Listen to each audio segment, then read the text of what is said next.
Hi hello എല്ലാവർക്കും നമസ്കാരം. Operations management and strategic മാനേജ്മെന്റിന്റെ ക്രാഷ് കോഴ്സ് വളരെ വിജയകരമായിട്ട് മുമ്പോട്ട് പോയിക്കൊണ്ടിരിക്കുകയാണ്. നിങ്ങളുടെ ഏവരുടെയും സഹകരണത്തിന് വളരെയധികം നന്ദി ഞാൻ ഒന്നുകൂടെ അറിയിക്കുകയാണ്. തുടർന്നും ഈ ഒരു സഹകരണം ഞാൻ പ്രതീക്ഷിക്കുന്നു. നമുക്ക് ഒന്നിച്ച് മുമ്പോട്ട് പോവാം അല്ലെ, ഒരുമിച്ച് പഠിക്കാം അല്ലെ. പിന്നെ ഞാൻ കഴിഞ്ഞ ദിവസം ഒരു ഹോംവർക്ക് തന്നിട്ടുണ്ടായിരുന്നല്ലോ, അതെല്ലാവരും ചെയ്ത് അയച്ചോ? എനിക്ക് അയച്ചോ? അയക്കാത്തവരും ഉണ്ട് അല്ലേ? സോ ആരും മടി വിചാരിക്കാതെ അത് ചെയ്ത് അയച്ചു തരാം, നിങ്ങൾക്ക് വേണ്ടി തന്നെയാണ് അല്ലെ. പിന്നെ നമ്മൾ തമ്മിലുള്ള ആ ഒരു ഇന്ററാക്ഷൻ ഒന്നുകൂടെ ഡെവലപ്പ് ചെയ്യാനും കൂടി വേണ്ടിയിട്ടാണ് ഞാൻ പറയുന്നത്. ഓക്കെ, തീർച്ചയായിട്ടും അയക്കാത്തവരെ അയച്ചു തരിക. ആ ക്വസ്റ്റ്യൻ എന്തോ ഒരു പകുതി കാണുന്നില്ലായിരുന്നു അല്ലെ, അത് തന്നെ അവിടെ ഇങ്ങനെ കാണുന്നതുകൊണ്ട് അത് ഞാൻ അപ്പൊ ഓർത്തുമില്ല. പിന്നെ ഞാൻ നമ്മുടെ ഗ്രൂപ്പിലേക്ക് ഇട്ടിട്ടുണ്ടായിരുന്നു, അത് നിങ്ങൾ കണ്ടു കാണുമെന്ന് വിശ്വസിക്കുന്നു. കണ്ടില്ലെങ്കിൽ നമ്മുടെ ആ ചാറ്റിൽ ഒന്ന് എടുത്ത് നോക്കിയാൽ മതി, അതിൽ ഞാൻ ഇട്ടിട്ടുണ്ട്. ഓക്കെ, ആ ഒരു ടേബിൾ, മെറ്റീരിയൽ ഫ്രീക്വൻസീസ് കൊടുത്തിരിക്കുന്ന ടേബിൾ. ഓക്കെ, എല്ലാവർക്കും ചെയ്യാൻ പറ്റിയെന്ന് വിചാരിക്കുന്നു കേട്ടോ. എല്ലാവർക്കും ചെയ്യാൻ പറ്റി കാണും, ചെയ്യാൻ പറ്റിയിട്ടുണ്ടാവും. നമ്മുടെ ടെക്സ്റ്റിലെ പ്രോബ്ലം കൂടെ ഒക്കെ വർക്ക്ഔട്ട് ചെയ്താൽ മതി. ഓക്കെ, ഇനി എക്സ്ട്രാ വേണമെങ്കിൽ എന്നോട് ചോദിച്ചാൽ മതി, എക്സ്ട്രാ പ്രോബ്ലംസ് ഞാൻ തരാം. അല്ലാതെ ഞാൻ പേഴ്സണലായിട്ട് വേണമെന്നുള്ളവർക്ക് മെസ്സേജ് അയക്കുകയോ വിളിക്കുകയോ ചെയ്താൽ മതി, അയച്ചു തരാം കേട്ടോ. പിന്നെ നമ്മൾ ഇന്ന് ഡിസ്കസ് ചെയ്യാനായിട്ട് പോകുന്നത് റിസോഴ്സ് ആഗ്രിഗേറ്റ് പ്ലാനിങ് ആണ്. റിസോഴ്സ് ആഗ്രിഗേറ്റ് പ്ലാനിങ് എന്താണ്? റിസോഴ്സ് ആഗ്രിഗേറ്റ് പ്ലാനിങ് ഇവിടെ ഒരു പർട്ടിക്കുലർ ടൈം പീരീഡിൽ അല്ലെങ്കിൽ ഒരു പർട്ടിക്കുലർ ടൈം ഹൊറിസോണിലേക്ക് വേണ്ട നമ്മൾ ചെയ്യേണ്ടതായിട്ടുള്ള എല്ലാ ഓപ്പറേഷൻസിനെയും നമ്മൾ പ്ലാൻ ചെയ്ത് വെക്കുക. ഒരു പർട്ടിക്കുലർ ടൈം പീരീഡിലേക്ക് അല്ലെങ്കിൽ ടൈം ഹൊറിസോണിലേക്ക്, 3 months 1 year നമുക്ക് വേണേൽ പറയാം. അപ്പോഴത്തേക്ക് നമ്മൾ ചെയ്യേണ്ട ഓപ്പറേഷൻസിനെ, എല്ലാ ഓപ്പറേഷൻസിനെയും നമ്മൾ എന്ത് ചെയ്യുന്നു? അഡ്വാൻസ് ആയിട്ട് പ്ലാൻ ചെയ്ത് വെക്കുക. അതിനെയാണ് എന്തെന്ന് പറയുന്നത്? ആഗ്രിഗേറ്റ് പ്ലാനിങ് എന്ന് പറയുന്നത്. മനസ്സിലായോ? ഒന്നുകൂടെ ഞാൻ പറയാം. It is the process of planning the quantity and timing of output over the intermediate time horizon. ഒരു ഇന്റർമീഡിയറ്റ് ടൈം പീരീഡിലേക്ക് നമ്മൾക്ക് വേണ്ട ക്വാണ്ടിറ്റിയും അതുപോലെ അത് എപ്പോൾ ഡെവലപ്പ് ചെയ്ത് എപ്പോൾ പ്രൊഡ്യൂസ് ചെയ്ത് നമുക്ക് കിട്ടും അല്ലെ, ഇതൊക്കെ നമ്മൾ എന്ത് ചെയ്യണം? പ്ലാൻ ചെയ്യണം, അഡ്വാൻസ് ആയിട്ട് പ്ലാൻ ചെയ്യണം. ഓക്കെ, അതിനെയാണ് എന്തെന്ന് പറയുന്നത്? ആഗ്രിഗേറ്റ് പ്ലാനിങ് എന്ന് പറയുന്നത്. മനസ്സിലായോ? അതുപോലെ ഇവിടുത്തെ ഫിസിക്കൽ ഫെസിലിറ്റീസ് ഒക്കെ എന്തായിരിക്കും? ഫിക്സഡ് ആയിരിക്കും. ആ ഒരു ടൈം പീരീഡ് വരെ അവിടുത്തെ എല്ലാ ഫെസിലിറ്റീസും എന്തായിരിക്കും? ഫിക്സഡ് ആയിരിക്കും. മനസ്സിലായോ പറഞ്ഞേ? ഇനി എന്തെങ്കിലും ഫ്ലക്ച്വേഷൻസ്, ഡിമാൻഡിൽ ഫ്ലക്ച്വേഷൻസ് വരികയാണെന്നുണ്ടെങ്കിൽ ഒന്നെങ്കിൽ നമുക്ക് ലേബറിനെ വേരി ചെയ്യാം. അതായത് ലേബറിനെ കൂടുതൽ വേണ്ടപ്പോൾ കൂടുതൽ ലേബേഴ്സിനെ നമ്മൾ ഇൻട്രൊഡ്യൂസ് ചെയ്യുന്നു. ഇപ്പൊ ഒരു കേക്കിന്റെ കാര്യം എടുത്തു കഴിഞ്ഞാൽ ക്രിസ്മസ് ഒക്കെ ആകുമ്പോൾ നമുക്ക് എന്താണ്, ഒരുപാട് കേക്കിന്റെ അത്യാവശ്യം വരും, ഇൻവെന്ററീസിന്റെ ആവശ്യം വരും അല്ലെ. ഒരുപാട് കേക്ക് നമുക്ക് സ്റ്റോക്ക് ചെയ്യേണ്ടി വരും. അതുപോലെ ഒരു കടയിൽ ചെന്ന് കഴിഞ്ഞാൽ അവിടെ ക്രിസ്മസിന്റെ സമയമൊക്കെ ആകുമ്പോൾ നല്ല തിരക്കായിരിക്കും അല്ലെ. അപ്പോൾ മിക്കവാറും ഒരു കട 2 പേരൊക്കെയാണ് കാണുന്നത്, സപ്ലയേഴ്സ് ആയിട്ട് അല്ലെങ്കിൽ സെയിൽസ്മാൻമാരായിട്ട്. സോ നമ്മൾ ആ ഒരു ഡിമാൻഡ് വരുന്ന സാഹചര്യത്തിൽ 2 കൂടുതൽ ആൾക്കാരെ ചിലപ്പം എന്താണ് അക്വയർ ചെയ്യേണ്ടി വരും അല്ലെ. സോ ഒന്നെങ്കിൽ ലേബറിന്റെ ആ ഒരു എന്താണ് വർക്ക് ഫോഴ്സിൽ നമ്മൾ ചേഞ്ചസ് വരുത്തുകയോ അല്ലെങ്കിൽ ഇൻവെന്ററി ഷെഡ്യൂൾസിൽ മാറ്റം വരുത്തുകയോ ചെയ്യും. മനസ്സിലായോ? എന്തെങ്കിലും ഫ്ലക്ച്വേഷൻ വരികയാണെന്നുണ്ടെങ്കിൽ, ഡിമാൻഡിൽ എന്തെങ്കിലും ഫ്ലക്ച്വേഷൻ വരികയാണെന്നുണ്ടെങ്കിൽ ഒന്നുകിൽ നിങ്ങൾ കൂടുതൽ ലേബേഴ്സിനെ അക്വയർ ചെയ്യുക, അല്ലെന്നുണ്ടെങ്കിൽ ഇൻവെന്ററി ആവശ്യാനുസരണം സ്റ്റോക്ക് ചെയ്യുക. ഓക്കെ, സോ ഇത്തരം കാര്യങ്ങളൊക്കെയാണ് ആഗ്രിഗേറ്റ് പ്ലാനിങ്ങിൽ വരുന്നത്. മനസ്സിലായോ? ആഗ്രിഗേറ്റ് പ്ലാനിങ് അല്ലെങ്കിൽ ഇന്റർമീഡിയറ്റ് ടേം പ്ലാനിങ് എന്ന് പറയുന്നത് ലോങ് റേഞ്ച് പ്ലാനിങ്ങിനും അതുപോലെ ഷോർട്ട് ടേം പ്ലാനിങ്ങിനും നടുക്കാണ് വരാറുള്ളത്. ലോങ് റേഞ്ച് പ്ലാനിങ്ങിൽ നമ്മൾ എന്താണ് ചെയ്യാറുള്ളത്? എന്തൊക്കെ ഫെസിലിറ്റീസ് നമ്മൾ പർച്ചേസ് ചെയ്യണം, അതുപോലെ പുതിയ ഏതൊക്കെ പ്രൊഡക്ട്സ് അല്ലെങ്കിൽ പ്രോസസ്സിനെയാണ് നമ്മൾ ഇൻട്രൊഡ്യൂസ് ചെയ്യാൻ പോകുന്നത്, അതിന്റെയൊക്കെ ഇൻട്രൊഡക്ഷൻ, അങ്ങനെയുള്ള കാര്യങ്ങളാണ് നമ്മൾ ലോങ് റേഞ്ച് പ്ലാനിങ്ങിൽ തീരുമാനിക്കുന്നത്. എന്നാൽ ഷോർട്ട് ടേം പ്ലാനിങ്ങിൽ എന്തായിരിക്കും തീരുമാനിക്കുന്നത്? നമുക്ക് ആ ഡേ ടു ഡേ വർക്ക് ചെയ്യാൻ വേണ്ട റിസോഴ്സസ് അവൈലബിൾ ആണോ, അതുപോലെ ഷെഡ്യൂളിങ്, അതുപോലെ ചില സമയത്ത് ഇൻവെന്ററിയുടെ ഷോർട്ടേജ് ഒക്കെ ഉണ്ടാകാം, ഇൻവെന്ററി പ്രോബ്ലംസ് ഉണ്ടാകാം. സോ അത്തരം കാര്യങ്ങളൊക്കെയാണ് ഷോർട്ട് ടേം പ്ലാനിങ്ങിൽ വരുന്നത്. ഇന്റർമീഡിയറ്റിലോ നമ്മളിപ്പോ പറഞ്ഞു, ഒരു പർട്ടിക്കുലർ ടൈം പീരീഡിൽ നമ്മൾ ചെയ്യേണ്ട ഓപ്പറേഷൻസ് എന്തായിരിക്കും? നമുക്ക് വേണ്ട ഒരു പർട്ടിക്കുലർ ക്വാണ്ടിറ്റി അല്ലെങ്കിൽ അത് എപ്പോൾ നമുക്ക് പ്രൊഡ്യൂസ് ആയി കിട്ടും എന്നുള്ള കാര്യങ്ങളാണ് നമ്മൾ എന്ത് ചെയ്യണം? അഡ്വാൻസ് ആയിട്ട് പ്ലാൻ ചെയ്യണം. ആ സമയത്ത് ഫിക്സഡ് എന്താണ് ഫെസിലിറ്റീസ് എല്ലാം ഫിക്സഡ് ആയിരിക്കും. ഇനി എന്തെങ്കിലും ഡിമാൻഡിൽ മാറ്റം വന്നു കഴിഞ്ഞാൽ എന്ത് ചെയ്യണം? ഒന്നെങ്കിൽ ലേബറിനെ കൂടുതലായിട്ട് നമ്മൾ എന്താണ് പോസ്റ്റ് ചെയ്യുക, അല്ലെന്നുണ്ടെങ്കിൽ ഇൻവെന്ററിയുടെ എന്തെങ്കിലും പ്രശ്നമാണെന്നുണ്ടെങ്കിൽ ഇൻവെന്ററി ആവശ്യത്തിന് കരുതുക. ഓക്കെ, അതാണ് റിസോഴ്സ് ആഗ്രിഗേറ്റ് പ്ലാനിങ്. മനസ്സിലായോ എല്ലാവർക്കും? ഇവിടെ കൊടുത്തിട്ടുണ്ട് എന്താണ് ലോങ് ടേം പ്ലാനിങ്, എന്താണ് ഷോർട്ട് ടേം പ്ലാനിങ്, അതുപോലെ ഇന്റർമീഡിയറ്റ് പ്ലാനിങ്. വേണമെങ്കിൽ ഞാനൊരു സിമ്പിൾ ഒരു കാര്യം പറഞ്ഞുതരാം, നിങ്ങൾ വേണമെങ്കിൽ എഴുതിയെടുത്തോ. Aggregate planning is a process. Simple ഒരു മീനിങ് ആണ്. എന്താണെന്ന് ചോദിച്ചാൽ, അല്ലെങ്കിൽ ഇതിന്റെ എന്തെങ്കിലും സ്ട്രാറ്റജീസോ വല്ലതും ചോദിക്കുകയാണെങ്കിൽ അതിന് മുമ്പായിട്ട് ജസ്റ്റ് ഒന്ന് മീനിങ് എഴുതുന്നത് നല്ലതല്ല, ഞാൻ പറഞ്ഞിട്ട്. അതിനു വേണ്ടിയിട്ട് is a process in which overall operations of the organization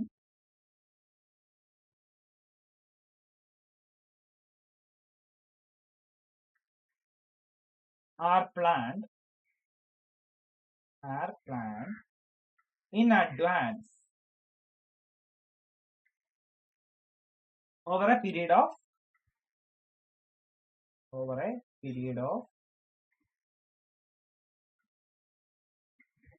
3 to 18 months വരെ നമുക്ക് വേണമായിരുന്നു. 18 months കേട്ടോ. ഓക്കെ, അതിന്റെ കൂടെ ഇതുകൂടെ നമ്മളിപ്പോ നമ്മൾ ഇത്രയും നേരം ഡിസ്കസ് ചെയ്ത ആ ഒരു കാര്യങ്ങൾ കൂടി. ഓക്കെ, ഇത്രയും കൂടി എഴുതിയാൽ നിങ്ങൾക്ക് അഗ്രിഗേറ്റ് പ്ലാനിങ് അല്ലെങ്കിൽ റിസോഴ്സ് അഗ്രിഗേറ്റ് പ്ലാനിങ് എന്താണെന്ന് മനസ്സിലായി. നിങ്ങൾക്ക് ധൈര്യമായിട്ട് എഴുതാം. ഓക്കെ, ഇത്രയാണത്. ഇനി നമുക്ക് പഠിക്കാനുള്ള എന്താണ് അഗ്രിഗേറ്റ് പ്ലാനിങ് സ്ട്രാറ്റജീസ്. അഗ്രിഗേറ്റ് പ്ലാനിങ്ങിന്റെ സമയത്ത് അവര് ഫോളോ ചെയ്യുന്ന ചില സ്ട്രാറ്റജി എന്താണെന്ന് നിങ്ങൾക്ക് അറിയാലോ. അപ്പൊ എന്തൊക്കെയാണത് നോക്കിയാലോ. ഒന്നാമത്തെ, vary the size of the work force. എന്താണ് സംഭവം?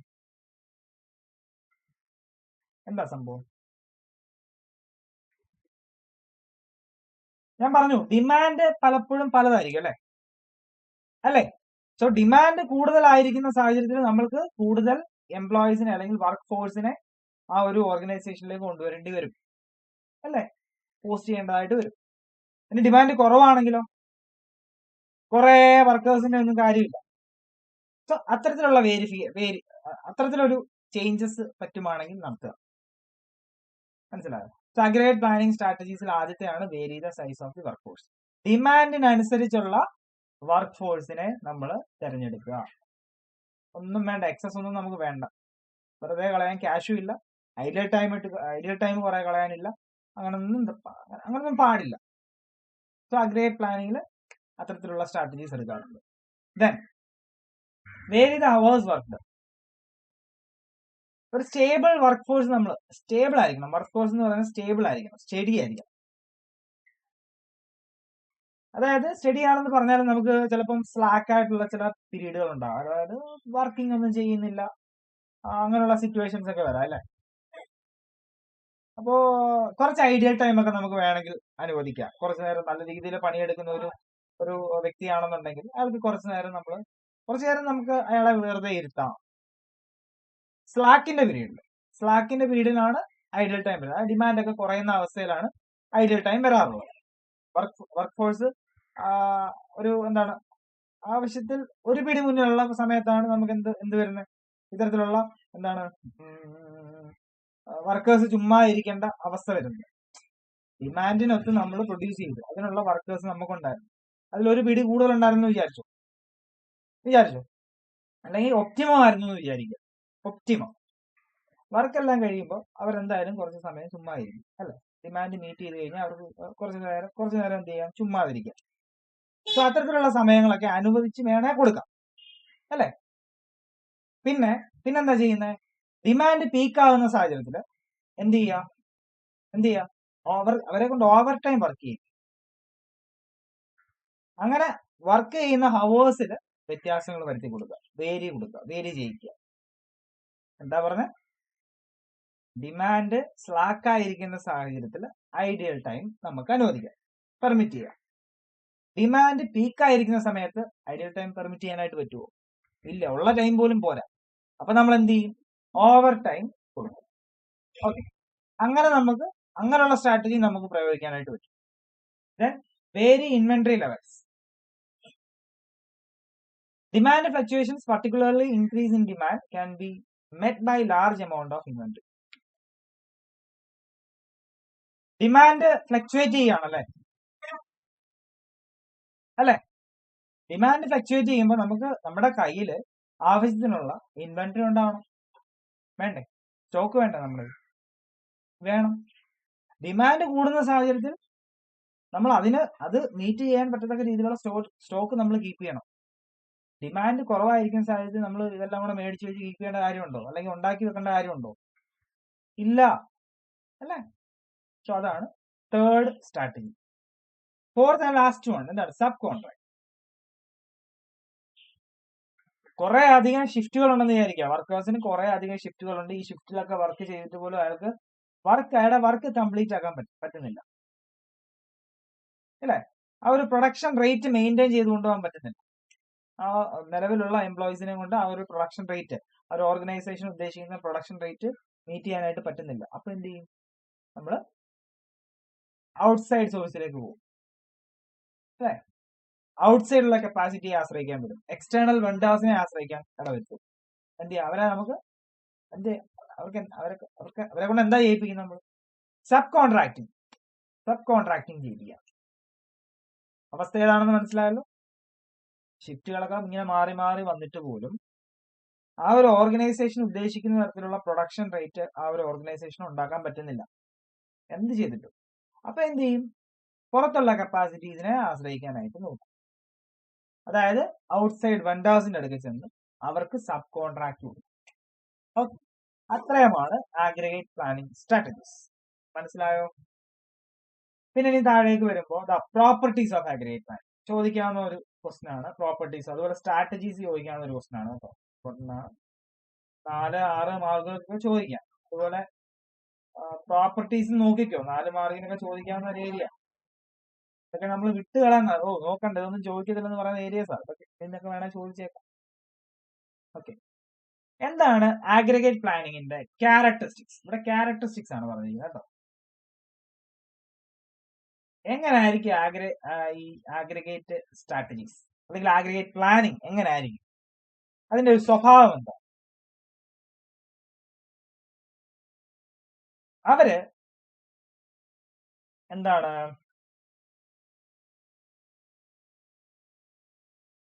എക്സാമ്പിൾ പറയുകയാണെങ്കിൽ, അവരൊരു ആഗ്രിഗേറ്റ് പ്ലാനിങ്, ഒരു കാർ മാനുഫാക്ചറിങ് കമ്പനി അല്ലെങ്കിൽ ഒരു വെഹിക്കിൾ മാനുഫാക്ചറിങ് കമ്പനി, അവരൊരു വർഷം ഇത്ര കാർ പ്രൊഡ്യൂസ് ചെയ്യണമെന്നേ അവർ പറയുള്ളൂ, പ്ലാൻ ചെയ്യത്തുള്ളൂ. ഇത്ര കാർ ഇറക്കണം. അത് ഏത് മോഡലാണെന്നോ എത്ര രൂപ വില വരുന്നതാണെന്നോ എന്നൊന്നും അവർ മെൻഷൻ ചെയ്യില്ല. ഒരു വർഷം ഇത്ര കാർ ഇറക്കണം. ഒരു സോപ്പ് കമ്പനി ആയിക്കോട്ടെ, ഒരു വർഷം ഇത്ര സോപ്പ് ഇറക്കണം. ഏത് കമ്പനിയാണ്, ഏത് ഫ്ലേവർ ആണ്, എത്ര രൂപയുടെയാണ് എന്നുള്ള കാര്യങ്ങളൊന്നും അവർ അഗ്രിഗേറ്റ് പ്ലാനിങ്ങിൽ മെൻഷൻ ചെയ്യില്ല. സോ അതൊരു സ്വഭാവമാണ്. മനസ്സിലായോ? സോ അഗ്രിഗേറ്റ് പ്ലാനിങ്ങിന് അത്തരത്തിലുള്ള ഒരു സ്വഭാവമുണ്ട്. അവിടെ correct different different types of quantities അവിടെ അവർ മെൻഷൻ ചെയ്യില്ല. അതുപോലെ അതിന്റെ പ്രൈസ് മെൻഷൻ ചെയ്യില്ല. ജസ്റ്റ് ഇത്ര എണ്ണം എന്നുള്ളത് മാത്രമേ മെൻഷൻ ചെയ്യുള്ളൂ കേട്ടോ. വെറൈറ്റികളൊന്നും അവിടെ, ഇത്ര വെറൈറ്റി ഉണ്ട്, അല്ലെങ്കിൽ ഇപ്പം 10,000 ആണെന്നുണ്ടെങ്കിൽ അതിൽ 1000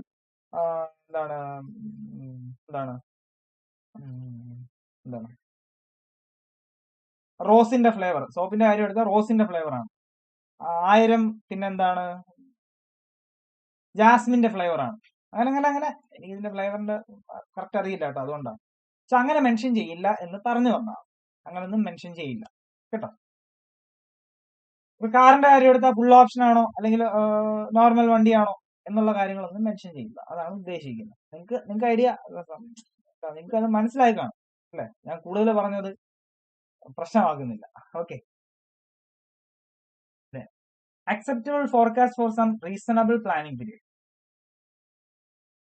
അക്സെപ്റ്റബിൾ ഫോർകാസ്റ്റ് ആയിരിക്കണം. നമ്മൾ ഓൾറെഡി ഓരോ കാര്യങ്ങൾ ഫോർകാസ്റ്റ് ചെയ്ത് വെക്കണം അല്ലേ? സോ അഗ്രിഗേറ്റ് പ്ലാനിങ് ചെയ്യുന്ന സമയത്തും നമ്മുടെ മുന്നിൽ ആ ഒരു ഫോർകാസ്റ്റ് ചെയ്തിരിക്കുന്ന കാര്യം കൂടെ ഉണ്ടാവണം. അല്ലെങ്കിൽ രണ്ടും രണ്ടായി പോകും.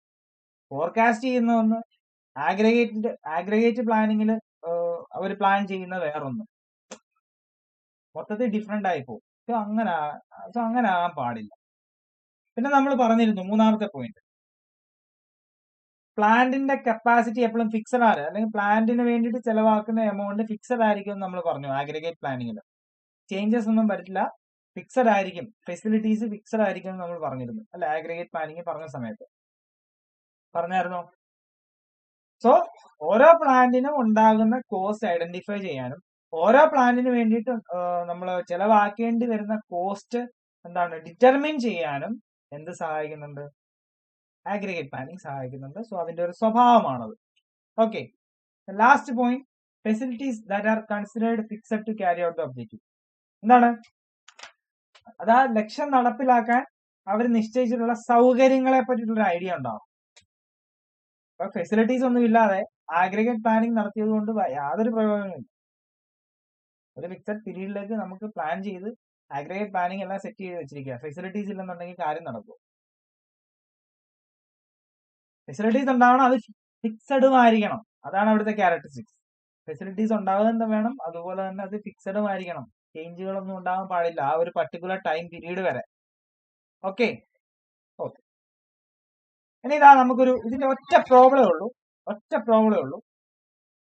അപ്പൊ അതിന്റെ ഇമ്പോർട്ടൻസ് നിങ്ങൾക്ക് മനസ്സിലാവും. ഒറ്റ പ്രോബ്ലം ഉള്ളെങ്കിൽ അത് പഠിക്കണം എന്നാണ് പറഞ്ഞാൽ മനസ്സിലായോ? സോ അത് നമുക്കൊന്ന് ചെയ്യാൻ ശ്രമിക്കാം. നിങ്ങൾ ആ ക്വസ്റ്റ്യൻ ഒന്ന് വായിച്ചോ. ഇലിസ്ട്രേഷൻ 11.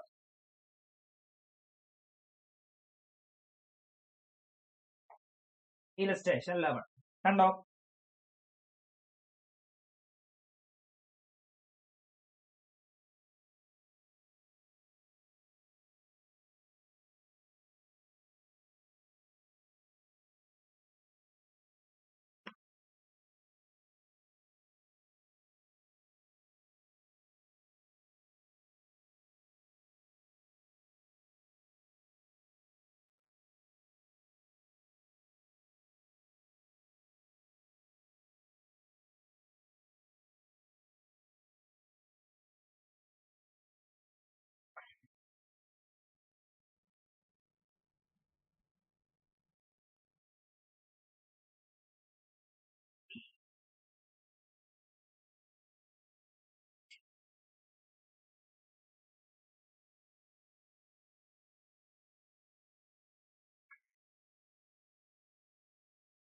ക്വസ്റ്റ്യൻ നിങ്ങൾ വായിച്ചോ?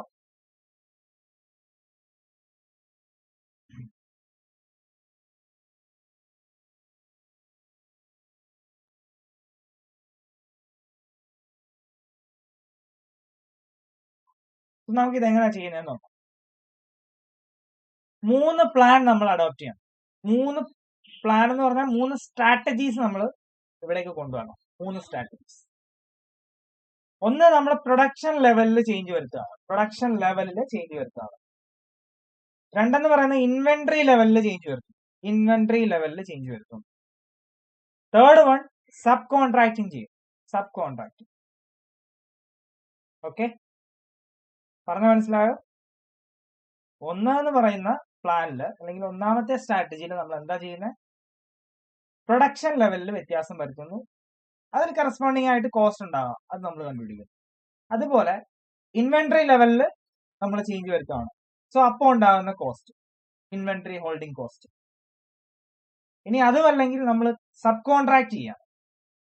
സോ സബ് കോൺട്രാക്ടിങ്ങിന് ഉണ്ടാകുന്ന കോസ്റ്റ്, ഇതൊക്കെ അറിയണ്ടേ? നമ്മൾ ആദ്യം ചെയ്യാൻ പോകുന്ന ഏതാണ്? പ്രൊഡക്ഷൻ ലെവലിൽ മാറ്റം വരികയാണെന്നുണ്ടെങ്കിൽ അതിന്റെ കോസ്റ്റ് ഓക്കെ എത്രയാവുമെന്ന് നോക്കാം. പ്രൊഡക്ഷൻ ലെവലിൽ നമ്മൾ മാറ്റം വരുത്തുക, പേടിക്കാനൊന്നുമില്ല, ഈസി ആയിട്ട് നമുക്ക് ചെയ്യാം. നിങ്ങൾക്ക് ഞാനിപ്പോൾ കാര്യങ്ങളൊക്കെ പറഞ്ഞുതരാം. ഓക്കെ, ആദ്യം നമുക്ക് ഇതുപോലെ ഞാൻ ഇവിടെ വരച്ചിട്ടുണ്ട്. കണ്ടോ? നിങ്ങൾ കാണുന്നുണ്ടോ? നിങ്ങൾക്ക് നമ്മൾ ആദ്യം എന്താണ് പ്ലാൻ 1 ആണ് ചെയ്യുന്നത്. പ്ലാൻ 1 ആണ് ചെയ്യാൻ പോകുന്നത്. അതായത് പ്രൊഡക്ഷൻ ലെവലിൽ മാറ്റം വരുത്താൻ പോകുന്നത്. പ്രൊഡക്ഷൻ ലെവലിൽ മാറ്റം വരുത്താനല്ല, പ്രൊഡക്ഷൻ ലെവലിൽ മാറ്റം വരുന്നതിനനുസരിച്ചുള്ള കോസ്റ്റ് നമ്മൾ കാൽക്കുലേറ്റ് ചെയ്യാൻ പോവാണ്. ഓക്കെ, ആദ്യം ക്വാർട്ടർ എന്ന് കൊടുക്കുക. ഇവിടെ ക്വാർട്ടർ രണ്ടാമത്തെ കോളം ഞാൻ ഇത് ചെറുതാക്കി തരാം, അല്ലെങ്കിൽ ആകെ പാട പ്രശ്നമാവും. കാണുന്നുണ്ടല്ലോ ഇപ്പം. രണ്ടാമത്തെ കോളം ഡിമാൻഡ് കൊടുക്കും. Demand. Third column cost of increasing product level. ഷോർട്ടായിട്ടാണ് എഴുതുന്നത്, സ്ഥലമില്ലാത്തതുകൊണ്ടാണ്. Increasing production level. അതുപോലെ cost of decreasing production level. Then last column, total cost of plant.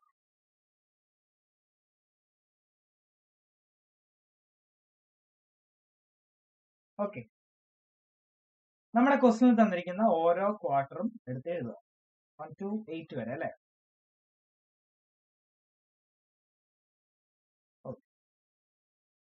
Demand എത്രയാ? കറസ്പോണ്ടിങ് ഡിമാൻഡ് കൂടി എഴുതുക. 270, 220, 470, 670, 450, 270, 200, 370. ഓക്കെ, പ്രശ്നമില്ലല്ലോ.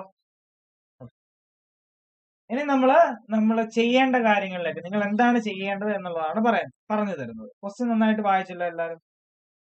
ഓക്കെ, ഇവിടെ എന്തായാലും ഇൻക്രീസോ ഡിക്രീസോ കോസ്റ്റോ ഇല്ല. ഫസ്റ്റ് ക്വാർട്ടർ ഇല്ല. സോ ഇത് 3 കോളം ഇല്ലായിരിക്കും ഫസ്റ്റ് ക്വാർട്ടർ ആയതുകൊണ്ട്. സെക്കൻഡ് ക്വാർട്ടറിലേക്ക് വരുമ്പോ ഡിമാൻഡ് കൂടുകയാണോ കുറയുകയാണോ? ഡിമാൻഡ് കൂടുകയാണോ കുറയുകയാണോ? 270 ആയിരുന്നു ഫസ്റ്റ് ക്വാർട്ടറിൽ, എന്നാൽ സെക്കൻഡ് ക്വാർട്ടറിലേക്ക് വന്നപ്പോൾ 220 ആയിട്ട് മാറി. കുറഞ്ഞു അല്ലെ? പ്രൊഡക്ഷൻ ലെവൽ കുറഞ്ഞു. സോ അതിന്റെ കോസ്റ്റ് നമ്മൾ എഴുതേണ്ടത് ഇവിടെയാണ്. എത്ര കുറഞ്ഞു നോക്കുക. 270 നിന്ന് 220 ആയെന്ന് പറഞ്ഞു കഴിഞ്ഞാൽ ഒരു 50 കുറഞ്ഞു അല്ലെ? ഒരു 50 കുറഞ്ഞു, അതിവിടെ നമ്മൾ എഴുതണം. അതിനോടൊപ്പം cost of decreasing production level എന്ന് പറഞ്ഞൊരു എമൗണ്ട് തന്നിട്ടുണ്ടല്ലോ ക്വസ്റ്റ്യനില്. എത്രയാണ്? The firm estimate that it cost 150 per unit to increase production rate, rupees 200 per unit to decrease the production rate. So 200 ആണ് എഴുതേണ്ടത്. ഇതിന്റെ ടോട്ടൽ ഇവിടെ കൊടുക്കും 10,000 വരും അല്ലെ? ശരിയല്ല ഞാൻ പറഞ്ഞ? 270 നിന്ന് 220 ആയി നമ്മുടെ ഡിമാൻഡ്. ഒരു 50 കുറഞ്ഞു, 50 യൂണിറ്റ്സ് കുറഞ്ഞു. അപ്പൊ നമ്മൾ ഈ കോളത്തിലാണ് എഴുതേണ്ടത്, ഡിക്രീസിങ് കോളത്തിലാണ് എഴുതേണ്ടത്. 50 ആണല്ലോ കുറഞ്ഞത്, അതുകൊണ്ട് 50 എഴുതി. അതിനോടൊപ്പം അതിനുണ്ടാകുന്ന കോസ്റ്റ് കൂടി ഇൻക്ലൂഡ് ചെയ്യുക. 200 ആണ് അല്ലെ? ക്വസ്റ്റ്യൻ തന്നിട്ടുണ്ട്, അത് ഇൻക്ലൂഡ് ചെയ്ത് എഴുതുക. തേർഡ് ക്വാർട്ടറിൽ എന്ത് സംഭവിച്ചു? തേർഡ് ക്വാർട്ടറിൽ 220 ആയിരുന്നത്, സെക്കൻഡ് ക്വാർട്ടറിൽ 220 ആയിരുന്നത് തേർഡ് ക്വാർട്ടറിൽ വന്നപ്പോൾ 470 ആയി. കൂടി. എത്ര കൂടി? 220 നിന്ന് 470 ആയിട്ട് കൂടി എന്ന് പറഞ്ഞ ആ ഒരു ഡിഫറൻസ് എത്രയാണ്? എത്രയാ? 250 അല്ലേ? ആണോ? 250 കൂടി. അപ്പൊ കൂടിയ കോളത്തിലല്ലേ എഴുതണ്ടേ? ഇൻക്രീസിംഗ് കോളത്തിലല്ലേ എഴുതണ്ടേ അല്ലേ? സോ എത്ര വരും അതിന്റെ കോസ്റ്റ്? ക്വസ്റ്റ്യൻ ഇല്ലേ? The firm estimate that it cost 150 per unit. So 150. So ഇത് ചെയ്ത് ഇങ്ങോട്ട് എഴുതുക. 37,500. ശരിയല്ല പറഞ്ഞേ? Then ഫോർത്ത് ക്വാർട്ടറിൽ എന്താ സംഭവിച്ചത്? വീണ്ടും കൂടി. തേർഡ് ക്വാർട്ടറിൽ 470 ആയിരുന്നു, അത് നേരെ ഫോർത്തിലേക്ക് വന്നപ്പോൾ 670 ആയി. എത്ര കൂടി? 200 കൂടിയില്ലേ? എവിടെ എഴുതണ്ടേ? ഇൻക്രീസിംഗ് കോളത്തിലല്ലേ എഴുതണ്ടേ? ആണോ? എത്ര? കോസ്റ്റ് 150. എത്ര വരും വാല്യൂ? 30,000. സംശയമുണ്ടോ? എന്നാ നിങ്ങളൊന്ന് പറഞ്ഞേ, ഫിഫ്ത് ക്വാർട്ടറിൽ എന്താ സംഭവിച്ചത്? ഫിഫ്ത് ക്വാർട്ടറിൽ 670, ഫോർത്ത് ക്വാർട്ടറിൽ 670 ആയിരുന്നത് ഫിഫ്തിലേക്ക് വന്നപ്പോ 450 ആയിട്ട് മാറി. കുറഞ്ഞു. എത്ര കുറഞ്ഞു? 220 കുറഞ്ഞു. അപ്പൊ കുറയുന്ന കോളത്തിൽ, ഡിക്രീസിങ് കോളത്തിൽ എഴുതണം 220 ഇൻറ്റു 200 തന്നെ. അവിടെ എന്താ? അവിടെ സംശയമൊന്നുമില്ല, അവിടെ മാറ്റമൊന്നുമില്ല, ഇതെല്ലാം സെയിം ഫിഗർ തന്നെ അല്ലേ? ഓക്കെ, എത്ര വരും? 44,000 അല്ലേ? 44,000. ദെൻ സിക്സ്ത് ക്വാർട്ടറിൽ എന്താ സംഭവിച്ചത്? കുറഞ്ഞു. 450. ഫിഫ്തിൽ 450 ആയിരുന്നു, സിക്സ്തിലേക്ക് വന്നപ്പോ അത് 270 ആയിട്ട് മാറി. എത്ര കുറഞ്ഞു? 180 കുറഞ്ഞു. 180 കുറഞ്ഞു. എത്ര വരും? 200. 36,000. വീണ്ടും കുറഞ്ഞു. ഇവിടെ തന്നെയാ. എത്ര കുറഞ്ഞത്? 70. ശരിയല്ല ഞാൻ പറയുന്നത്? പ്രശ്നമുണ്ടോ? ഇല്ലല്ലോ. ഇവിടെ കൂടി, വീണ്ടും കൂടി. 8th ക്വാർട്ടറിലേക്ക് വന്നപ്പോ 7th ക്വാർട്ടറിൽ 200 ആയിരുന്നു, 8th മാറിയപ്പോ 370 ആയി. അപ്പൊ എത്ര കൂടി? 170 കൂടിയില്ലേ? അപ്പൊ ഇൻക്രീസിങ് കോളത്തിലല്ലേ എഴുതണ്ടേ? 150. എത്ര വരും? ഒരു 25,500. ഇതെല്ലാം കൂടെ ഒന്ന് ആഡ് ചെയ്തേ. എത്ര വരും? പറഞ്ഞേ.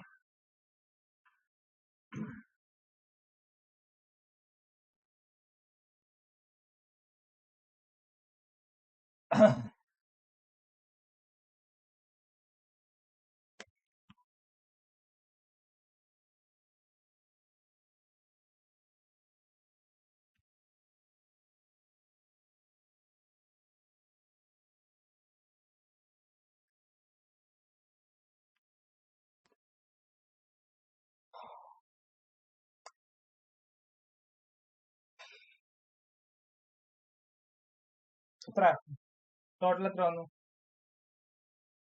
ടോട്ടൽ ഒരു 1,97,000 ആണ്.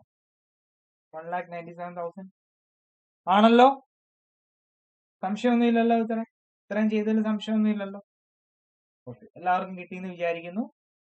അതിനുശേഷം നമ്മൾ ഇനി പ്ലാൻ 2 എന്തായിരുന്നു? പ്ലാൻ 2? പറഞ്ഞേ, എന്തായിരുന്നു പ്ലാൻ 2? പറയൂ. എന്താണ് ഇവിടെ വ്യത്യാസം വരുന്നത്? പ്രൊഡക്ഷൻ ലെവലില്, ഇൻവെന്ററി ലെവലിൽ വ്യത്യാസം വരുത്താണ്. ഇൻവെന്ററി ലെവലിൽ ചേഞ്ചസ് വരുത്താണ്. അതാണ് പ്ലാൻ 2. അതെങ്ങനെ ചെയ്യും എന്നുള്ളത് നമുക്ക് നോക്കാം. നമുക്ക് കുറച്ച് വരയ്ക്കാനുണ്ട്. ഞാനൊന്ന് വരയ്ക്കാം, നിങ്ങളോട് വരയ്ക്കാം കേട്ടോ. നമുക്കിവിടെ ഒരു 8 കോളം വേണം. 8 കോളം വേണേ. ഞാനിവിടെ അത് വരയ്ക്കാം, നമുക്കൊന്ന് ചെയ്യാം കേട്ടോ. അതെങ്ങനാ വന്നതെന്നൊന്നും നമ്മുടെ ടെക്സ്റ്റിൽ ഇല്ല. അതെങ്ങനാ വരുന്നതെന്നൊക്കെ ഞാൻ പറഞ്ഞുതരാം. നിങ്ങൾ ശ്രദ്ധിച്ചിരുന്നാ മതി.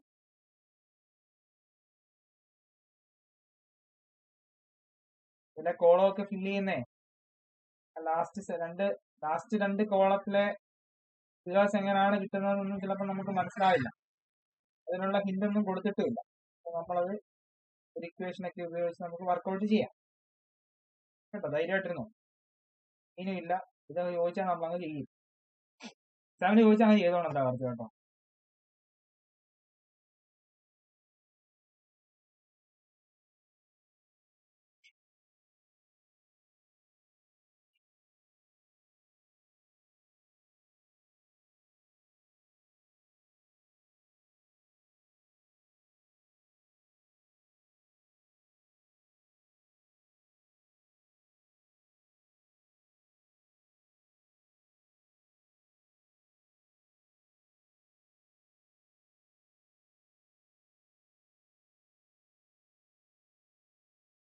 എന്തോ ഭയങ്കര ചൂടല്ലേ അവിടെയൊക്കെ? ഇപ്പൊ മഴയാണോ? ചൂടാണോ? അതോ രണ്ടുമുള്ള അവസ്ഥയുണ്ടല്ലേ ഇപ്പോഴത്തെ ഒരു കാലാവസ്ഥയുടെ കാര്യം അല്ലേ? ഒന്നും പറയാൻ പറ്റില്ല.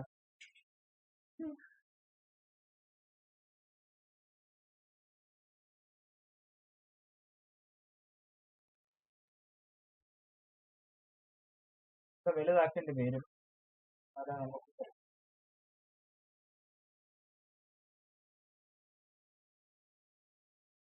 കാണാമല്ലോ, സീനില്ലല്ലോ, ഞാനിവിടെ അല്ലേ, പ്രശ്നമില്ലല്ലോ.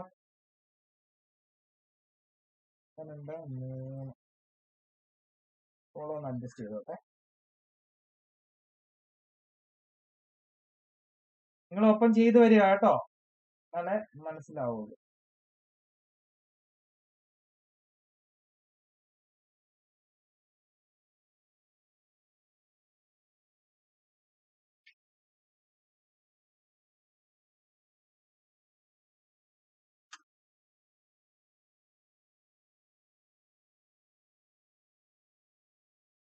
ടാസ്കാ ഇതേല് ഫോളോ ഒക്കെ വരയ്ക്കുന്ന കാര്യം.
ഞാൻ വരുന്നേ, നിങ്ങളെ വെയിറ്റ് ചെയ്യും, ഇപ്പൊ വരാം.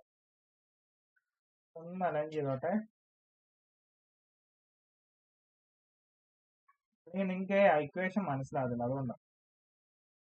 അത്യാവശ്യം വലുതായിട്ട് ഇടുകയാണെന്നുണ്ടെങ്കിൽ മനസ്സിലാക്കി തന്നെ പോകാനായിട്ട് പറ്റും.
അല്ലാതെ ചുമ്മാതായിട്ട് വരച്ചു കഴിഞ്ഞാലേ വൃത്തിയാവത്തില്ല, നിങ്ങൾക്ക് ഒട്ടും മനസ്സിലാവത്തില്ല. അതുകൊണ്ടാണ് ഇത്ര വൃത്തിയായിട്ട് തന്നെ നമ്മൾ ചെയ്യുന്നത് കേട്ടോ. ഇത് തന്നെയാണ് പ്രയോജനം. ഓക്കെ ഓക്കെ, ഏകദേശം ആയിട്ടുണ്ട്.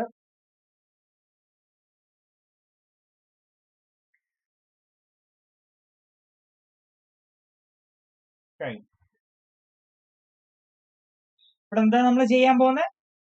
ഇൻവെന്ററി ലെവലില് ചേഞ്ചസ് വരുത്താൻ പോവാണ്. സെയിം നമ്മൾ മുമ്പത്തെ പ്രോബ്ലം ചെയ്ത പോലെ തന്നെ ക്വാർട്ടറും ഡിമാൻഡും നിങ്ങൾ എഴുതുക കേട്ടോ. ക്വാർട്ടറും ഡിമാൻഡും എഴുതുക.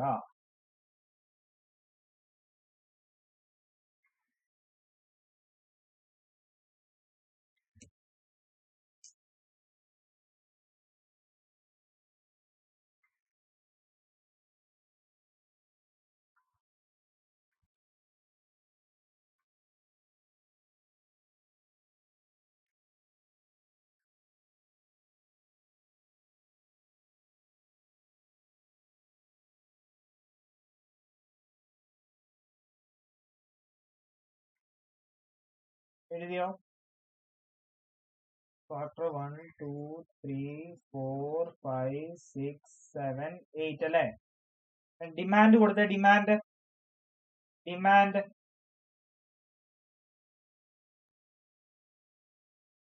270, 220, 470, 670, 450, 270, 200, 370. അടുത്ത ക്യുമുലേറ്റീവ് ഡിമാൻഡ്. അടുത്ത കോളം ക്യുമുലേറ്റീവ് ഡിമാൻഡ് ആണ്. ക്യുമുലേറ്റീവ് ഡിമാൻഡ് നമുക്ക് അവൈലബിൾ ആയിട്ടുള്ള ഡിമാൻഡിനെ ക്യുമുലേറ്റ് ചെയ്ത് എഴുതണം. സോ ഫസ്റ്റ് ക്വാർട്ടറിൽ 270 തന്നെ ആയിരിക്കും. അതിനുശേഷം എന്താ ക്യുമുലേറ്റ് ചെയ്ത് എഴുതുക. 270 പ്ലസ് 220 എത്ര വരും? 490. 490 പ്ലസ് 470 എത്ര വരും? 960. 960 പ്ലസ് 670 എത്ര വരും? 1630 അല്ലെ.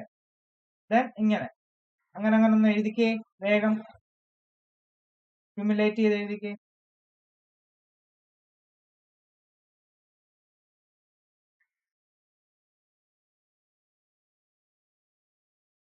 ചൂട്.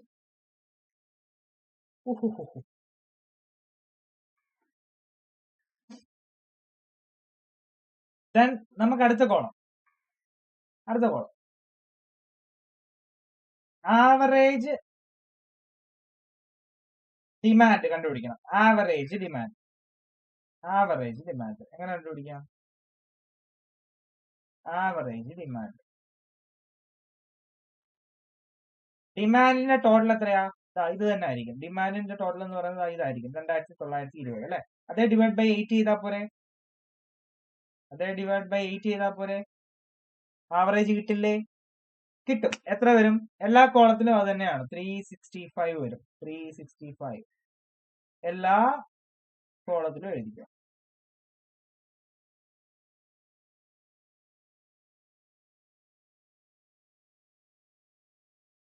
ഇവിടെയും പ്രശ്നമൊന്നുമില്ല.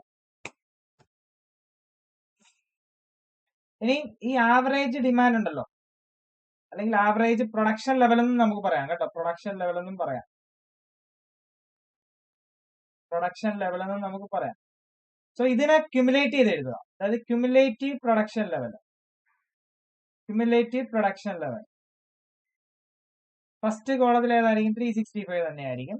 അതിനുശേഷം ഒന്ന് ക്യുമുലേറ്റ് ചെയ്ത് എഴുതിക്കേ. എത്ര വരും? 365 പ്ലസ് 365 730. 730 പ്ലസ് 365 എത്ര വരും? 1095. അങ്ങനെ താഴേക്ക് എഴുതിക്കോ.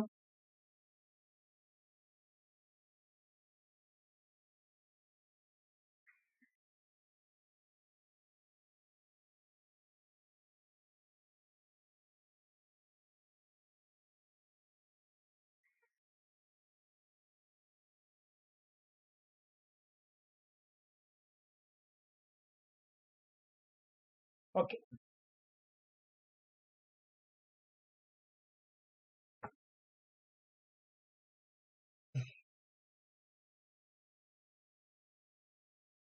ഇത്ര എഴുതിയോ എല്ലാരും?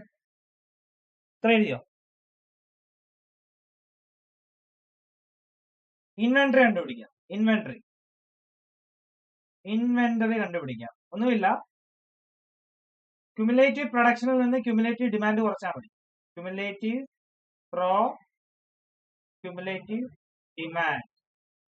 ക്യുമുലേറ്റീവ് പ്രൊഡക്ഷൻ ലെവലിൽ നിന്ന് ക്യുമുലേറ്റീവ് ഡിമാൻഡ് കുറച്ചാൽ നമുക്ക് എന്ത് കിട്ടും? ഇൻവെന്ററി കിട്ടും. അത് കുറച്ച് മൈനസ് കൺസിഡർ ചെയ്യണം. മൈനസ് ആണ് വരുന്നതെങ്കിൽ മൈനസ് എഴുതണം. ക്യുമുലേറ്റീവ് പ്രൊഡക്ഷനിൽ നിന്ന് ക്യുമുലേറ്റീവ് ഡിമാൻഡ് കുറയ്ക്കുക. ഓക്കെ, എത്ര വരും?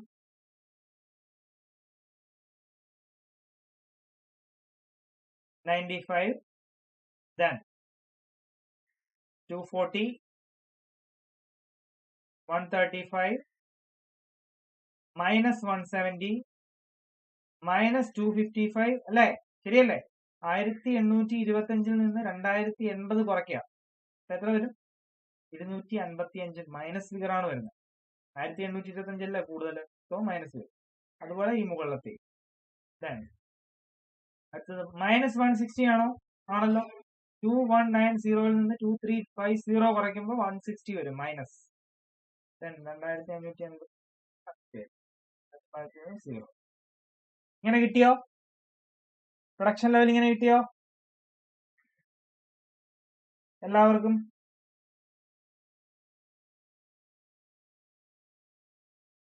എല്ലാവർക്കും കിട്ടിയോ പ്രൊഡക്ഷൻ ലെവല്? ഇൻവെന്ററി കിട്ടിയോ? ഇൻവെന്ററി പ്രൊഡക്ഷൻ, അതായത് ക്യുമുലേറ്റീവ് പ്രൊഡക്ഷനിൽ നിന്ന് ക്യുമുലേറ്റീവ് ഡിമാൻഡ് കുറയ്ക്കുക, അപ്പൊ ഇൻവെന്ററി കിട്ടും. ഇതിന്റെ ഒരു ടാസ്ക് എന്ന് പറയുന്നത് നിങ്ങൾ ഈ ഒരു കോളം ഹെഡിങ്ങും പഠിച്ചിരിക്കുക എന്നുള്ളതേ ഉള്ളൂ. വേറെ ഒരു പ്രശ്നമില്ല ഈ ഒരു പ്രോബ്ലത്തിൽ, ഒരു ഡിഫിക്കൽട്ടി ഇല്ല. കോളത്തിന്റെ പേരുകൾ അത് കാൽക്കുലേറ്റ് ചെയ്യുന്ന ആ ഒരു ഓർഡർ ഇത് മറക്കാതിരുന്നാൽ മതി. ഓക്കെ, എങ്ങാനും കയറി ചോദിച്ചാൽ എന്തോ ചെയ്യും ചെയ്യണ്ടേ? അതിന് വേണ്ടിയിട്ടാണ് നിങ്ങൾക്ക് പറഞ്ഞു തരുന്നത്. Then adjusted inventory. Adjusted inventory ഇതാണ് ഇവിടുത്തെ ഏറ്റവും ഭീകരനായിട്ടുള്ള ഏരിയ. അഡ്ജസ്റ്റഡ് ഇൻവെന്ററി വിത്ത്, നമ്മൾ അഡ്ജസ്റ്റഡ് ഇൻവെന്ററി കണ്ടുപിടിക്കുന്നത് ഇൻവെന്ററിയിലെ ഏറ്റവും ലീസ്റ്റ് വാല്യൂ ഏതാണോ അവനെ പൊക്കിക്കൊണ്ടാണ്. ഏറ്റവും ലീസ്റ്റ് ഏതാണ് ഇൻവെന്ററിയിൽ? -255 ആണ്. So adjusted inventory with 255 at the beginning. Okay, okay, മനസ്സിലായോ പറഞ്ഞേ? മനസ്സിലായോ പറഞ്ഞേ? ആ ഇൻവെന്ററിയിലെ ഏറ്റവും ലീസ്റ്റ് വാല്യൂനെ നമ്മൾ എങ്ങനെ ബിഗിനിങ്ങിലേക്ക് കൊണ്ടുവരികയാണ്. ആ ഇൻവെന്ററി നമ്മൾ എങ്ങോട്ടേക്ക് കൊണ്ടുവരുന്നു? ബിഗിനിങ്ങിലേക്ക് കൊണ്ടുവരികയാണ്. ഓക്കെ, അപ്പൊ എങ്ങനെ വരും നമുക്ക് നോക്കാം. ഫസ്റ്റ് ക്വാർട്ടറിലെ ഇൻവെന്ററി, അഡ്ജസ്റ്റഡ് ഇൻവെന്ററി എത്രയാണെന്ന് നോക്കാം. നോക്കിയാലോ? ഒന്നുമില്ല, 255 പ്ലസ് 365, അതായത് 255ന്റെ കൂടെ ആവറേജ് ഡിമാൻഡ് ആഡ് ചെയ്യുക, മൈനസ് ഡിമാൻഡ് കുറയ്ക്കുക. ഡിമാൻഡ് കുറയ്ക്കുക, അതായത് ഈ ഡിമാൻഡ് കുറയ്ക്കുക. വരും 270. ഇനി ചെയ്ത് നോക്കി എത്ര കിട്ടുമെന്ന് നോക്കാം. എത്ര കിട്ടും? 255 പ്ലസ് 365 മൈനസ് 270. 350 ആണോ? 350 ആണല്ലോ. ഈ 350 ആയിരിക്കും ഇവിടുത്തെ ഓപ്പണിംഗ് കേട്ടോ. സെക്കൻഡ് ക്വാർട്ടറിലെ ഓപ്പണിംഗ് ഈ 350 ആയിരിക്കും. സോ 350 പ്ലസ് പറഞ്ഞു ആവറേജ് ഡിമാൻഡ് ആയിട്ടുള്ള 365 മൈനസ് കറസ്പോണ്ടിങ് ഡിമാൻഡ് എത്രയാണ്? 220 അല്ലേ? സോ 220. ഇതെങ്ങനെ കിട്ടുന്നതെന്നൊന്നും നമ്മുടെ ടെക്സ്റ്റിൽ കൊടുത്തിട്ടില്ല, പക്ഷെ നമുക്ക് പഠിക്കണ്ടേ വേണ്ടേ? സോ അതിനാണ് പറഞ്ഞു തരുന്നത് കേട്ടോ. എത്ര വരും? 350 പ്ലസ് 365 മൈനസ് 220, 495 അല്ലെ? ഈ 495 ആണ് ഇവിടുത്തെ ബിഗിനിങ്, തേർഡ് ക്വാർട്ടറിലെ beginning. 495 plus 365 minus corresponding demand എത്രയാ? 470. എത്ര വരും നോക്കിയിട്ട് പറഞ്ഞേ.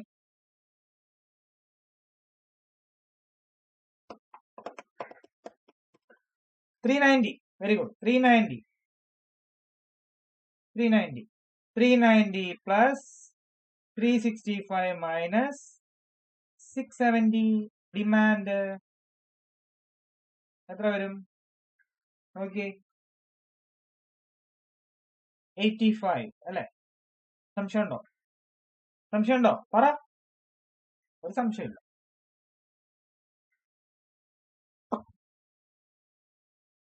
നമ്മൾ ഇൻവെന്ററി ലെവൽ ചേഞ്ച് ചെയ്താണ്ടോ? ഫിഫ്ത് ക്വാർട്ടറിൽ വന്ന ആ ഒരു മൈനസ് ഫിഗറിനെ നമ്മൾ ഫസ്റ്റ് ക്വാർട്ടറിലേക്ക് കൊണ്ടുവന്നു. ഇൻവെന്ററി ചേഞ്ച് ചെയ്തു. നമ്മൾ ഇവിടെ അത് ഓപ്പണിംഗ് ആയിട്ട് എടുത്തു. 255നെ ഓപ്പണിംഗ് ആയിട്ട് എടുത്തു. എന്നിട്ട് നമ്മൾ ചെയ്തു വരികയാണ് അല്ലെ? സോ എന്ത് ചെയ്യാം? ബാക്കി ചെയ്യാം. ബാക്കി നിങ്ങളൊന്നും ചെയ്തേ. 85 പ്ലസ് 65 മൈനസ് 450 അല്ലെ? 0, then 95, 260, 255. ഇങ്ങനെ കിട്ടിയോ നിങ്ങൾക്ക്? കിട്ടിയോ? പറ. കിട്ടി, കുഴപ്പമില്ല. ഓക്കെ. സോ അഡ്ജസ്റ്റഡ് ഇൻവെന്ററിയുടെ കോസ്റ്റ് നമ്മുടെ ക്വസ്റ്റിന് തന്നിട്ടുണ്ടല്ലോ. 50 per unit per quarter to carry the items in inventory. 50 per unit per quarter to carry the items in inventory. So ഈ 350യുടെ കൂടെ 50 ഇൻറ്റു ചെയ്യുക, ഇതിന്റെ കൂടെ ഇൻറ്റു ചെയ്യുക, എല്ലാത്തിന്റെയും കൂടെ 50 ഇൻറ്റു ചെയ്ത് ഇവിടേക്ക് എഴുതിക്കോ. സോ നമുക്കപ്പോ കോസ്റ്റ് ഓഫ് ഹോൾഡിംഗ് ഇൻവെന്ററി കിട്ടും, ഇൻവെന്ററി ഹോൾഡിംഗ് കോസ്റ്റ് കിട്ടും. ഇൻവെന്ററി ഹോൾഡിംഗ് കോസ്റ്റ് കിട്ടും. 350 ഇൻറ്റു 50 എത്ര വരും? 350 ഇൻറ്റു 50 17,500. Then 495 24750. അങ്ങനെ എല്ലാം ഒന്ന് ഇൻറ്റു ചെയ്ത് എഴുതിക്കേ. 19,500, അതുപോലെ 4,250, 0 വരും. 0 ഇൻറ്റു 50 0 തന്നെ, 0 തന്നെ വരും. 95 ഇൻറ്റു 50 4750. Then 13,000, 12,000. എന്നിട്ട് ഇതിന്റെ ടോട്ടലും എടുത്തോ. ഇതിന്റെ ടോട്ടലും വേണം നമുക്ക്. പ്ലാൻ 1ന്റെ ടോട്ടൽ നമുക്ക് കിട്ടിയത് 1,97,000 ആയിരുന്നു. 1,97,000 ഏതിന്റെ? പ്ലാൻ 1ന്റെ. അതായത് പ്രൊഡക്ഷൻ ലെവലിലെ വ്യത്യാസങ്ങൾ വരുത്തിയപ്പോൾ ഉണ്ടായ കോസ്റ്റ് എന്ന് പറയുന്നത് 1,97,000 രൂപയാണ്. എന്നാൽ ഇൻവെന്ററി ചേഞ്ച് ചെയ്തപ്പോ, ഇൻവെന്ററി ലെവൽ ചേഞ്ച് ചെയ്തപ്പോ എത്രയാണ് കോസ്റ്റ് വന്നത്? 96,500 അല്ലെ? 96,500 ശരിയല്ലേ പറഞ്ഞേ? ഇത്രയും കിട്ടി എല്ലാവർക്കും? ഇത്രയും കിട്ടിയല്ലോ. അപ്പൊ പ്ലാൻ 1 ചെയ്തു, നമ്മൾ കണ്ട പ്ലാൻ 2 കിടക്കുന്നു. പ്ലാൻ 2 ചെയ്തു. ഇനി പ്ലാൻ 3 ചെയ്യണ്ടേ? പ്ലാൻ 3 ചെയ്യണ്ടേ? ചെയ്യണം. ഓക്കെ. അപ്പൊ അതിന് വീണ്ടും വേറൊരു കോളം കൂടെ വേണ്ടി വരും. അപ്പോ ഒരു കാര്യം ചെയ്യാം, മായ്ക്കാം. നിങ്ങൾ അപ്പോഴത്തേക്കിന് ഒരു 5 കോളവും ഒരു 10 റോയും വരുന്ന ഒരു ടേബിൾ ക്രിയേറ്റ് ചെയ്യാം. 5 റോയും 10 കോളും. വേഗം വേണേ, ഞാൻ അപ്പോഴത്തേക്ക് എത്താൻ ശ്രമിക്കാം. നിങ്ങളായിരിക്കും ആദ്യം മിക്കവാറും ചെയ്ത് കഴിയും.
കോളം വേണം.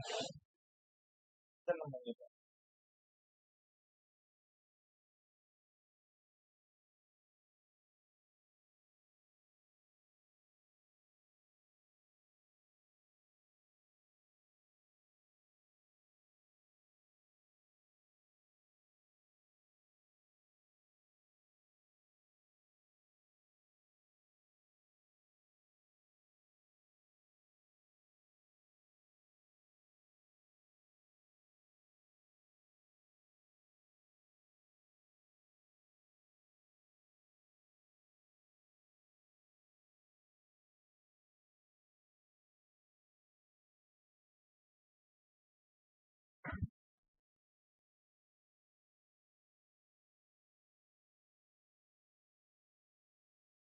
ഇവിടെ ഒന്ന് വൃത്തിയാക്കിക്കോട്ടെ.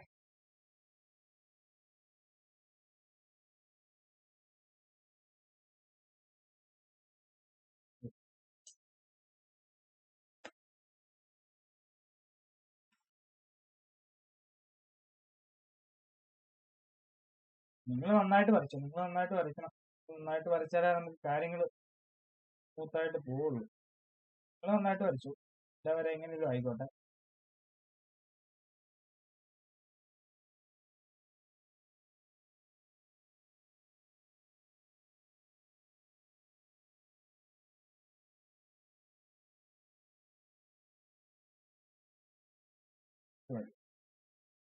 വലുതാക്കാം.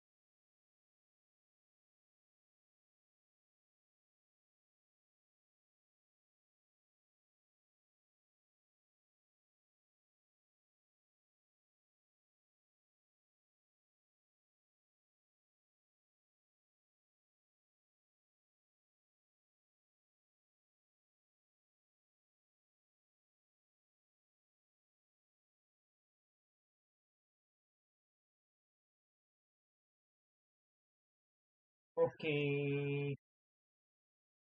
പ്ലാൻ 3 അല്ലേ? പ്ലാൻ 3. ഓക്കെ, ക്വാർട്ടറും ഡിമാൻഡും എഴുതിക്കോ. ക്വാർട്ടറും ഡിമാൻഡും എഴുതിക്കോ.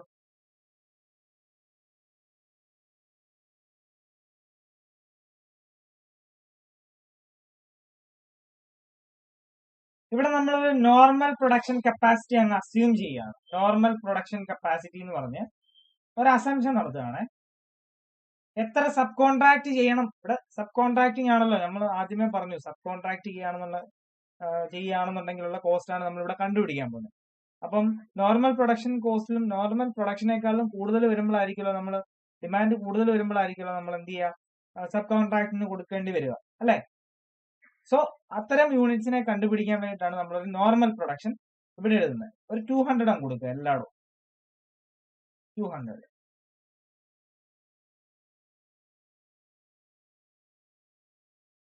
അതായത് പറഞ്ഞ നോർമൽ പ്രൊഡക്ഷൻ എന്ന് പറയുന്നത് എത്രയാണ്? 200 ആണ്. 200 യൂണിറ്റ്സിനാണ് എല്ലാ ക്വാർട്ടറിലും. ഇനി നമുക്ക് നോക്കാം സബ് കോൺട്രാക്ട് ചെയ്യേണ്ട യൂണിറ്റ്സ് എത്രയാണ്. Sub contract units normal production 200 ആണ്, ഡിമാൻഡ് 270. അപ്പോ എന്തായാലും 200 അവർക്ക് പ്രൊഡ്യൂസ് ചെയ്യാനായിട്ട് പറ്റുള്ളൂ. ബാക്കി 70 എന്ത് ചെയ്യണം? സബ് കോൺട്രാക്ട് ചെയ്യണം. മനസ്സിലായോ? ഇവിടെ നോർമൽ പ്രൊഡക്ഷൻ 200, ഡിമാൻഡ് 220. സോ എന്ത് ചെയ്യണം? 20 സബ് കോൺട്രാക്ട് ചെയ്യണം. ഇവിടെ 200 നോർമൽ പ്രൊഡക്ഷൻ, നമുക്ക് വേണ്ട ഡിമാൻഡ് 470. സോ എത്ര? 270 സബ് കോൺട്രാക്ട് ചെയ്യണം. ഇവിടെ 200 ആണ്, ഇവിടെ 670 ആണ് നമുക്ക് ഡിമാൻഡ്. നോർമൽ പ്രൊഡക്ഷൻ 200 ഉള്ളൂ. ബാക്കി എത്രയാണ് കൊടുക്കേണ്ടത്? 470 അങ്ങോട്ടേക്ക് പോകണം, സബ് കോൺട്രാക്ടിന് പോകണം. 470 യൂണിറ്റ് പ്രൊഡ്യൂസ് ചെയ്യാൻ നമ്മൾ സബ് കോൺട്രാക്ടർ കൊടുക്കണം. അപ്പൊ അതിന് കോസ്റ്റ് ഉണ്ടാവും. അത് നമ്മൾ ഇപ്പൊ ഇൻഡു ചെയ്യാൻ പോവാം. ആദ്യം എഴുതട്ടെ, എന്നിട്ടാണ്. ദെൻ 250, പിന്നെ 70, 0, 170, ഇത്രയല്ലേ ഉള്ളൂ. സബ് കോൺട്രാക്ട് ചെയ്യുമ്പോൾ ഉള്ള കോസ്റ്റ് നമ്മുടെ ക്വസ്റ്റനിൽ അവൈലബിൾ അല്ലേ? 100 per unit if subcontracted. Sub contract ചെയ്യുമ്പോ പെർ യൂണിറ്റിന് എത്ര രൂപയാ പറഞ്ഞോ? 100 per യൂണിറ്റ് എന്നാ പറഞ്ഞിരിക്കുന്നത്. സോ ഇൻറ്റു 100 ചെയ്യുക. ഇതെല്ലാം ഇൻറ്റു 100 ചെയ്യുക താഴേക്ക്. എന്നിട്ട് ഇൻക്രിമെന്റൽ കോസ്റ്റ് എന്ന് പറഞ്ഞ് ഈ ഇവിടെ കാണിക്കുക, ഈ കോളത്തിൽ കാണിക്കുക. ഇൻക്രിമെന്റൽ കോസ്റ്റ് എത്ര വരും? 7,000, അതുപോലെ 2,000, 27,000, 47,000, 25,000, 7,000, 0, 0 into 100, 0 തന്നെ. Then last one 170 into 100, 17,000. ഇതിന്റെ ടോട്ടൽ ഒന്ന് എടുത്തേ.